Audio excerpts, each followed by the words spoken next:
And you were able to overcome where you grew up, as you once put it. You saw what happened and things like drug dealing, where the life would end, and you decided at some point, I'm not going there. Yeah, just, I mean, those sort of decisions that happen in, many of our lives, when we're faced with those fork, the fork in the road moments, and I was around people and I was seeing people, really genuinely nice people going away for 13 years and, all these, unjust and Rockefeller laws. And, I was just around that so much that I would just told myself, man, I have to make a decision at some point. And, I made this decision to, focus on music, which was my love, and it worked out. Consistency. People have a love of music. They may do 1 or 2 or 3 albums, and then for some reason they fade away. That hasn't happened to you. I think again, it goes back to a bit of what Warren was saying as well. Like, it's the discipline as well, the discipline to not get caught up in the moment. Music is like stocks too. There's the hot thing of the moment. There's this hot electro sound, or the hot auto-tune voice, or the hot whatever's new and exciting. And people tend to make emotional decisions based on that. They don't stick with what they know. This is who I am. This is this is what I do. And then they jump on this next hot thing, and it's not for you. So for me, just having the discipline and having the confidence that in who I am. And if I go into a studio and if I find my truth of the moment, there are a number of people in the world that can relate to what I'm saying, and it's gonna buy into what I'm doing. Not because it's the new thing of the moment, but because it's my genuine emotions. It's how I feel. It's how I articulate the world. And, just having the discipline to just, be yourself. Because you once said, as an artist, you are fighting against everything that's new and everyone's fascinations with new things. Yeah, shiny things. And people fall in love with shiny things. So in essence, as you grow older, you bring an audience with you because the topic of your music grows with you. Right. Right. So it never stays, doesn't go stale. Yeah, because for hip hop is like 30 years old. Like, hip hop is fairly a new genre of music. So we've never seen, the maturation of hip hop, in this sort of way. This never happened before. People would get a certain age and still try to pinpoint this, young demographic, because hip hop was a young man's sport.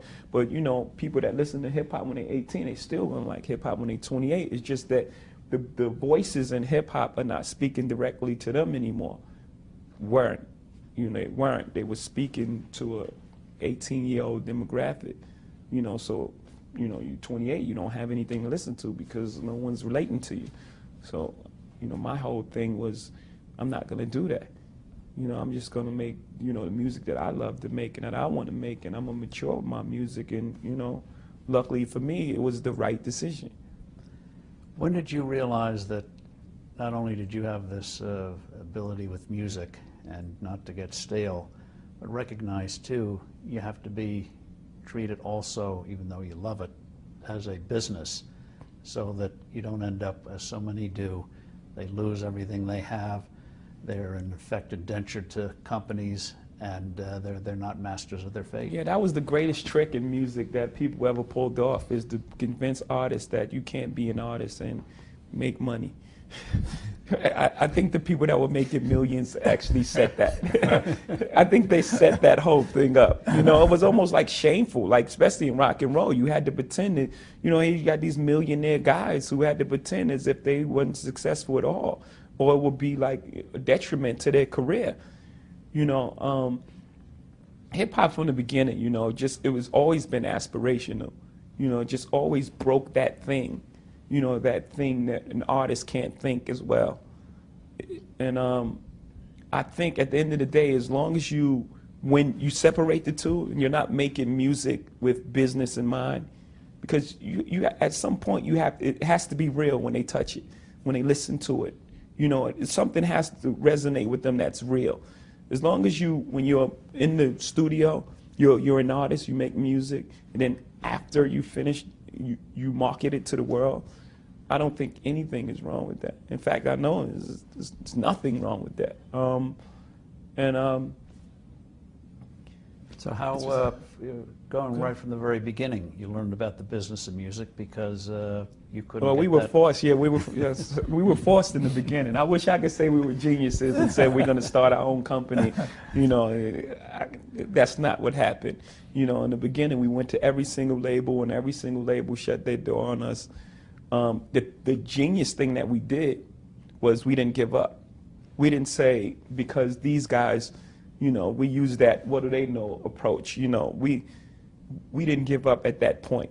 I think that that was the genius thing we did. We started selling our own CDs, and we built our own buzz, and then the record company came back to us. So now we had a different negotiation. You know, it wasn't the same artist label relationship. Now we retain ownership in our own company, and it was the best thing for us. You know. Well, one of the things you did fairly recently was about 3 years ago. You were with a company, you were president of a company, you saw firsthand what you thought was wrong with the music business, you wanted out, and you're willing to put money to get yourself out. Yeah, I didn't necessarily want out. I wanted to work with them, but I wanted like a fund in a sense. You were president of the company? Yeah, I was the president of Def Jam Records, and I wanted a fund to, you know, I wanted to work there. But I wanted the fund to. What struck you is they'd take all these artists, almost like throwing them against the wall, so you see which ones would stick. And you thought that was a huge waste of money. Yeah, in the music business for a long time, a hit record solved all your problems because there wasn't the internet and there wasn't this YouTube and there wasn't so many other factors. It was just the music. So that model still exists of, you know, just putting artists out and see what works, you know.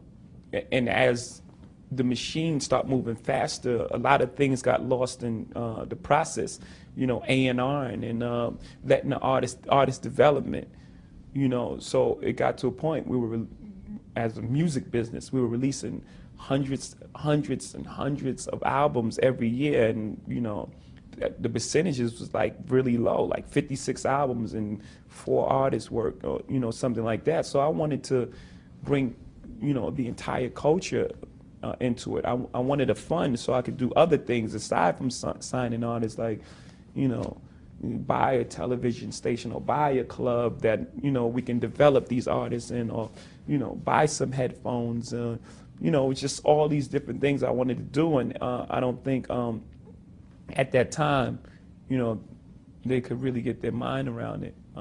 It's not something they were willing to do. And, you know, I just felt like I would be a waste there. So, you know, I started my own thing, Rock Nation, and, you know, that's what we do. We have everything from, it's a publishing company, you know, we have writers, you know, it's a recording company, we have, it's a touring company, it's... Did you have sleepless nights when you put, what was it, $5 million to buy out your last contract for an album? Yeah, at the end of that, my Def Jam, very much so. I even have a better story for you. So my last year of Def Jam, you know, when I proposed this and it didn't work, you know, I went over to sign with a group called Live Nation and made Rock Nation, but that was me as a businessman. As an artist, I still had one album left with Def Jam and Universal.